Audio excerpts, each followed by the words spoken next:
Ukweli uliojificha kuhusu bangi. Je, ina madhara kwa binadamu? Moja, bangi ni kiwanda cha kemikali. Ina athari kwa ubongo unaochipukia. 3, uhusiano na magonjwa ya akili. 4, matumizi ya kimatibabu yani medical marijuana. 5, je, bangi inalewesha yani addictive.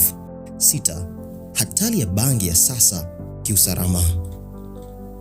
Sasa huu ni ukweli uliojificha kuhusu bangi.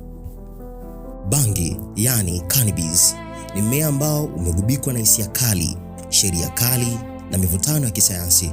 Ukweli uliojificha mara nyingi haupo kwenye mambo ya kishirikina, bali ni kwenye namna mmea huu unavyofanya kazi mwilini na jinsi unaweza kuwa dawa au sumu kulingana na matumizi.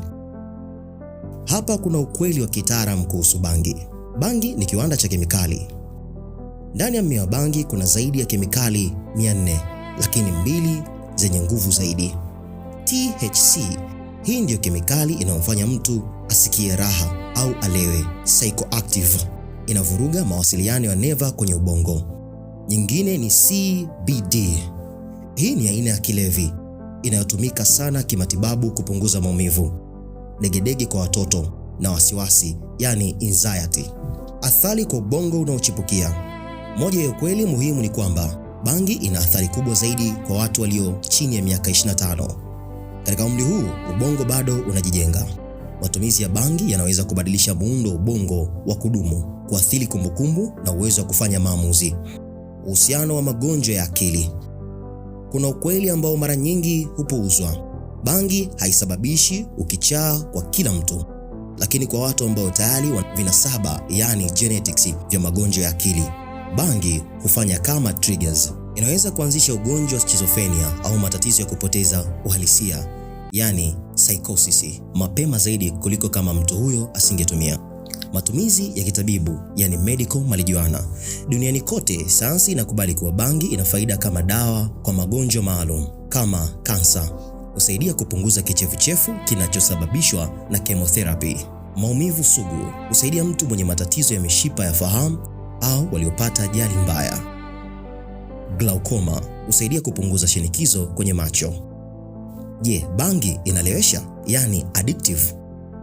Kuna dhana kuwa bangi haileweshi kama sigara au pombe. Ukweli ni kwamba takribani 10% ya watu wanaovuta bangi huingia kwenye uraibu yani cannabis use disorder. Wakijaribu kuacha hupata dalili kama kukosa usingizi, hasira na kukosa hamu ya kula. Hatari ya bangi ya sasa. Bangi inayolimwa sasa yani hybrid ina kiwango kikubwa sana cha THC hadi 20% mpaka 30% kulinganishwa na bangi ya miaka 1970 ambayo ilikuwa na 3% mpaka 5%.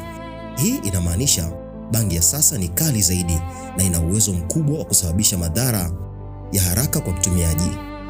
Muktasari wa kiusalama. Sheria. Katika nchi nyingi ikiwemo Tanzania, bangi ni haramu. Kumiliki, kutumia au kuuza kunaweza kukupeleka gerezani kwa muda mrefu. Afya. Athari ya kuvuta bangi kwa mapafu ni sawa au mbaya zaidi kuliko sigara kwa sababu ya moshi mzito na kemikali zinazounguzwa. Makala hii imeandaliwa na kusomwa na David Solomon.